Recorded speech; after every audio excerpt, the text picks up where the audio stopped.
Come on in, welcome to my home. Today I'm here to tell you that you do not have to take the help that you are offered. There are so many different reasons for this, and this video came up because I was actually asked by my mother, well actually told, that while my nephew was here, she offered to have him help me move the plants off the front porch. You see, our condos were being power washed, and everything which was on the porch needed to come off. No big deal or anything, but it meant that I needed to take everything off the porch. So I was out there on the porch, and my mom called to my nephew to ask him to help me remove the plants from the porch. It's not like I actually needed the help. It was really easy. It took me no time. But she thought that since it looked like he wasn't doing anything, he should help me. Well, it turns out he was doing something. He was packing because we were getting ready to take him home the next day, and so he was too busy. But it made me think, because I said to her, well, I really didn't need the help. I was doing fine just the way I was going. And she said, well, I really wanted him to just be doing something. And that's when I was just like, well, wait a minute. That can present its own problems.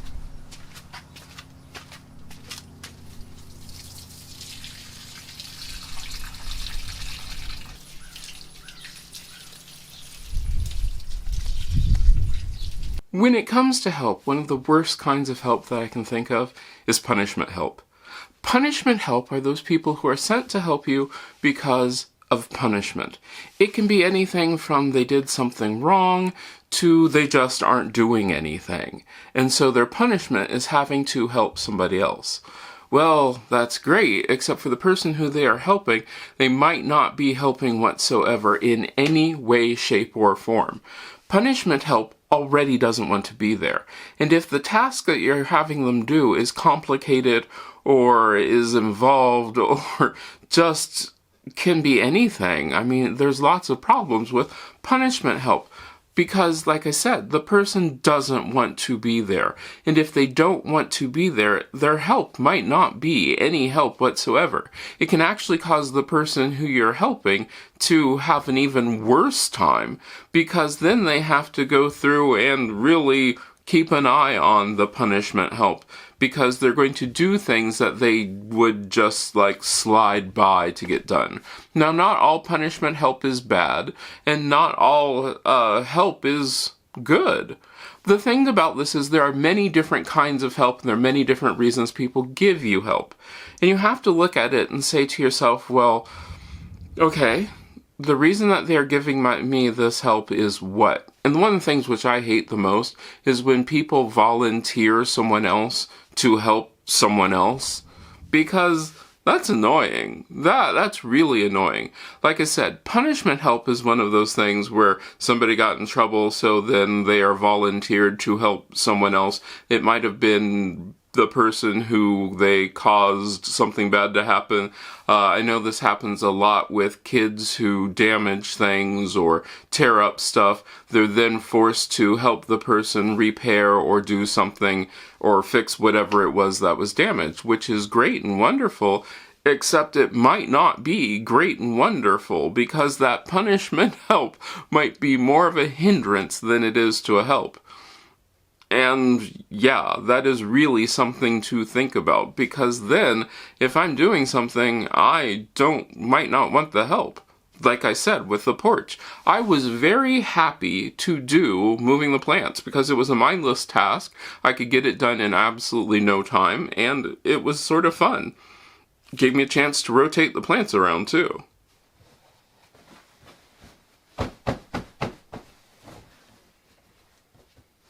One of the other types of help is concerned help. Concerned help can be really wonderful because people are helping because they are concerned and they care. And it can also be really frustrating, because concerned help are people who might want to help you but might not know what they're doing. That can be its own problem. Now, don't forget, there are also other kinds of help. It doesn't have to be physical help. There can be financial help, emotional, those sort of things. But what I'm talking about mainly today is the actual physical help. People who will physically help you do things. And guess what? There might be times when you actually need the physical help. There might be times where, let's take something simple that everybody can relate to. You can't reach something which is way up above you. So a person comes and helps you. That's really cool. That's wonderful. But there are also those people who are bound and determined to do whatever thing that they actually can't do, or try it, attempt it, that sort of thing. And that's where concerned help can really be important. Because concerned help are the people who are like, hey, you know, you climbing up on the ladder might not be the greatest thing on the face of this planet. Let me help you. Concerned help also has its own problems because a lot of times the people who want to give concerned help are the ones who get the brunt of the whole, don't help me, I can do this myself, I'm not an invalid. Well, okay, that's understandable, but you have to remember, concerned help comes from a place of love and caring. And yeah, that's its own problem, because love and caring can be its own problem.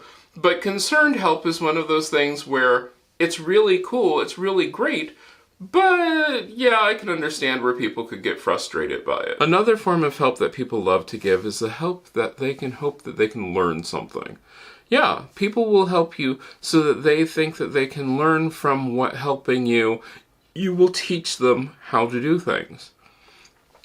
This is a great form of help simply because these are the people who really will pay attention to what you're doing.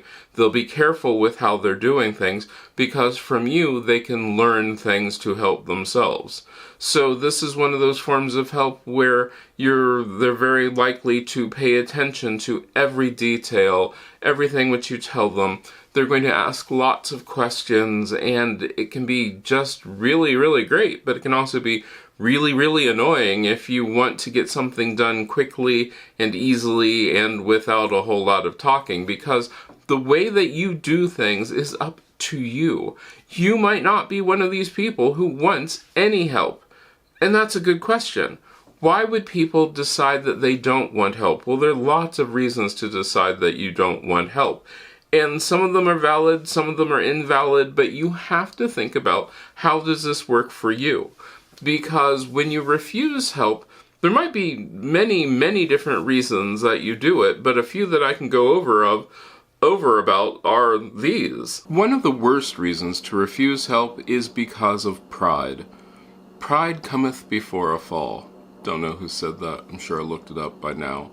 But the thing to remember about pride is, if people offer you help and all you're doing is saying, well, I can do it, and you really can't do it, you're refusing the help because you're too proud to admit that you need the help, that can lead to some major problems. That can lead to some horrible problems, and you need to address that. You need to address the fact that just because you need help doesn't make you weak, it doesn't make you bad, it just means that you need some help.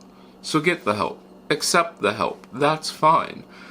But there are also reasons to refuse help because sometimes things that people want to help you with and they think that you're helping with are actually things that you love to do. I love laundry. I actually do. I love doing laundry. So whenever anybody offers to help me with the laundry, which I'll admit doesn't happen that often because, well, I don't want it to and those sort of things. No, I can do the laundry. I know how I want to do the laundry, and that leads to another reason why you might not ask, where you might not accept the help. Because it might be to the point where you don't want to have to explain every little detail or do extra things that you don't need to do. Because while I was cleaning out my garage, there could have been a problem. Okay, so I'm finally out in the garage to clean it, and one of the things to remember is everybody has their own cleaning style, everybody has the stuff that they want to get clean, straightened, thrown away, and sometimes putting extra people into that mix of what you want to get done, while in theory it would help and make everything go faster, sometimes it won't. Sometimes it will actually make the process a whole lot harder, because then as you're trying to do stuff, you have to stop and answer questions that other people are going to have. That is something to consider, before volunteering people for help. It could have been to the point where people wanted to help me clean out my garage and wanted to do things which I wasn't prepared to do or didn't really want to do, or wanted to ask me a whole lot of questions as I'm getting into the groove of cleaning out my garage. That would have been annoying. That would have been very annoying. You know how it is when you're in the groove of doing something and every 5 seconds you have to stop and answer a question for somebody simply because they don't know. And their questions can be not they're trying to annoy you, but that they're just trying to help you and trying to figure out where something goes or how you want something done.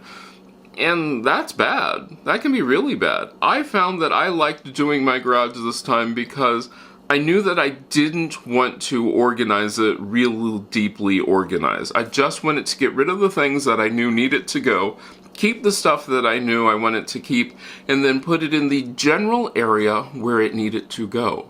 I didn't want to have to explain what every little thing was or where every little area was, because that will come later. I'll put up signs and labels and those sort of things. But right now, or at least that day, I didn't want to do that, and I knew it was going to get hot. It did. Okay, welcome back to day 2. There's not a lot to do. Most of this over here is Christmas decorations, and there's not a whole lot over there. A lot of them are empty containers or empty totes like this one, which I actually use for my lights that are inside, so not a lot. So hopefully this won't take very long because it's supposed to get hot again today. But let's get started. It got really, really hot. So I knew that trying to explain this as it was turning 90 some degrees and in a garage that was even hotter, and then the fact that I had to keep the garage door closed because of bugs and things, didn't want a whole lot of people in there. So no, not having the help was wonderful. It was great. Deciding what you want help on and what you don't want help on is fine, and finding people who understand that when you say, no, I don't want the help, and you can explain it. So you can explain that it's not a matter of pride, it's a matter of, oh, I like doing this by myself, or I want to do this by myself because there are little details of it, or maybe there are things which you don't want people to see. Once again, totally up to you to be able to say, no, I don't want that help. And the other part about this is if you're a person offering help, hey, if somebody says no and they give you a really good, valid reason, yeah, you might have to go with that. Because if not, it can be worse. If you are offering help, that help that people don't want, it's going to get bitter. It's going to get really bitter really fast. Now, you are going to have to look at this with realism, because there will be those people who tell you that they don't need the help, and they do. They do need the help that you are offering, and that is something you are going to have to decide. I can't decide that for you. There is no one video which can say, hey, these people need your help, you should help them. No, you're going to have to look into your heart, look into the situation, and find out if you really do need the help. Maybe they don't. Maybe it is something that they need to do themselves. Maybe it's something that you want to help them so they get it done quickly, but they don't need to get it done quickly. Not everything has to be done in a day. Okay, so the garage is finished. I'm done cleaning it as much as I was going to clean it because it doesn't need like a total scrub down because I didn't want to do that. I just needed to get rid of the stuff which I no longer needed. So, and that's part of the whole thing. When people offer to help you, sometimes they're going to want to push their help upon you for things that you don't even want to do. Today, I just went to get rid of the stuff that I didn't need anymore, and then just put the stuff that I did need where it needed to go. That is one of the biggest problems with help.